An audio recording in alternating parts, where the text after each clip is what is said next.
So here we go. So Mr. nigga right here. Yeah, that's your ass. So you the one I like want saying you that, the one right? like call people niggas and shit. You gonna Call me a nigga. What made this entire situation so disturbing to many people was not just the racist language itself, but the obvious difference in how this attorney chose his target. According to reports, this white attorney repeatedly used the N-word toward a black woman during a courtroom exchange, saying it over and over again with confidence as if he felt completely comfortable disrespecting her in a professional setting. But the moment a black man stood directly in front of him and challenged him face to face, that same energy instantly disappeared. Call me one. Bet you won't call in front of a black man I like bet you won't call in me fact, no nigga. let me help you. You call a black woman in the word, call me that. No, call me that. I dare you to do it, and I swear for God, I'll make you taste the ancestors. Me too. You a coward. Call Why would that you black do that? woman the N-word. You a real coward, Why man. would We'll you do catch you that? inside. Now go ahead. Go right ahead. Go ahead. I guarantee you Come wouldn't on. do it in front of me. That is the part that has gone viral online. People noticed how bold and aggressive he allegedly was toward a black woman who was simply doing her job. Yet when Quanell X confronted him publicly and demanded he repeat those same words, the attorney suddenly became quiet, nervous, and careful. He would not repeat the slur. He would not stand on the same behavior he showed earlier. And for many people watching, that silence exposed everything. Come on, come on. In fact, I know you won't. Say the N-word in front of me. Come on, go on in there. And I guess you'll taste everything for the ancestors. Go on in Say there. it. Say it in front of me. I dare you to say it. What is your name? It's Quanell X, but you'll learn it real well today. Yeah. Say it. I bet you won't say N-word in my face. See, you talk to black women like that by themselves. Mm-hmm. You intimidate black women by themselves. But a black man, you won't open your goddamn mouth. I dare you to say it. With that hearing aid. I dare you to say it. With that hearing aid in your ear and shit. Get your old ass in there. Run around here with your bald head ass, you old spotted liver face looking bitch. But I ain't playing with you. It showed that this was never about confidence or principle.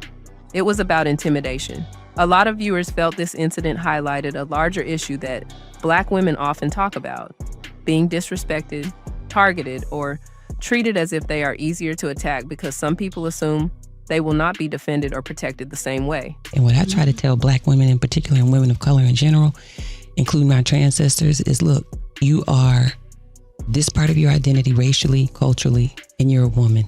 You are allowed to experience the same full range of emotions that everybody else is. So I try to tell people, if you're angry or sad and black, there's nothing wrong with being an angry black woman. That's one is an emotion. Can we talk about it? One is an emotion. Okay. One is your identity. Both of them are acceptable. And I think we have to take off that cloak. We have to relearn how to allow ourselves to experience the full range of emotions. So if somebody does something that makes me angry, I have a right to let you know I'm angry. So if I raise my voice, twist my face, my neck starts going, you just gonna have to catch this smoke because I'm angry. You know, it is what it is. In the courtroom, this attorney appeared comfortable using language that shocked everyone around him, almost as if he believed there would be no real consequences for humiliating a black woman publicly. But outside of that controlled environment, when confronted by a black man who was not intimidated by titles, suits, or legal status, the entire attitude changed. Quanell X's confrontation clearly struck a nerve because he directly called out what many people were already thinking. He basically told him, "You were comfortable saying that to a black woman, but you won't say it to me." And honestly, that moment changed the entire conversation surrounding the incident. I bet you won't say a word in my face.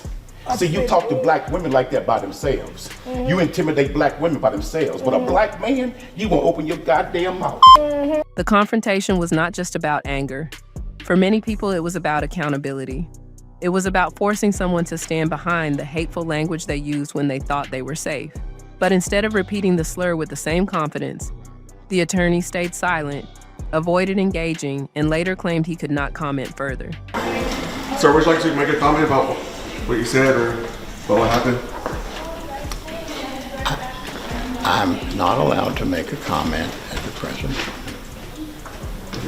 So, was you making a statement online or anything like that? Who are you?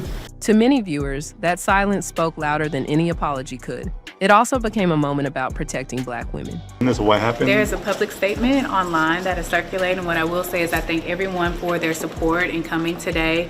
My goal has been and always remains protecting my clients' rights and advocating for those rights. I believe that the court should be a place of decency, respect, and integrity, and I am glad that everyone here today believes in those values and are standing in solidarity with those values. Thank you. Quanell X and the activists confronting him made it clear that they believe Black women should not have to endure racism alone while everyone else stays quiet. Their message was that there are people willing to stand up, confront disrespect directly, and publicly challenge behavior that many believe has been tolerated for far too long. On himself to be a bully, to intimidate a Black female in the courtroom. But when a Black man got in his face, he cowered up, cowered down, and you could not hear a rat piss on cotton. At the end of the day, this man's a coward, and we're not going to tolerate anyone bullying Black females, using the N-word, and think he can intimidate them and frighten them, and those sisters don't have backup. No, we will rise to the occasion and send that bigot a clear, crystal message. Hands off of Black females. We're not going to tolerate that. And then, and one other thing in regards to us being here in Brazoria County is a majority minority county now. So those times of lynching, those times of racist behavior, especially how so comfortable that he was in that courtroom, is over. We will no longer tolerate it, and we will rise to the occasion, and we will expose it, and we will shut you down. Another reason this story spread so quickly online is because people are tired of seeing racism dismissed as just words or heat of the moment.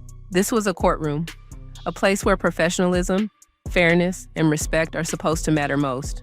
You call a Black woman N-word, call me that. No, call me that. I dare you to do it, and I swear for God, I'll make you taste the ancestors. Me too. You a coward. Call that Black woman the N-word. You a real coward. Why would you do that? No, go ahead. Go right ahead. Go ahead. I guarantee you wouldn't do it in front of me. Come on. I know. In fact, I know you won't. Say the N-word in front of me. Come on, go on in there. And I guarantee you'll taste everything for the ancestors. Go on in Say there. it. Say it in front of me. I dare you to say it. Just pause on his face. You know he let out about 50 good farts during the course of this. Whew. All right, that beautiful moment was brought to you by Dr. Candace Matthews and Quanell X. And it happened after a Texas judge found that attorney Michael Phillips allegedly used the N-word multiple times during a trial in Brazoria County, which is just south of Houston. This is being reported by KPRC, which is the local news station in Houston. They also reported that the court sentenced him to 3 days in jail and a $500 fine. Both could be avoided if he issues a written apology to the court and to attorney Brenda DeRuin, who was the opposing attorney. And he has to issue that apology by June 30th. Now, whether he does it or not, I don't know. But one thing I do know is I will keep this video running on the loop for the rest of this year. How's that for some Black history? Many people believe that someone trusted with the responsibility of practicing law should be held to a higher standard, especially when representing others in legal matters. And in the end, what many people will remember most is not even the attorney's words. It is the fact that when the same energy was returned face to face, he suddenly had nothing left to say.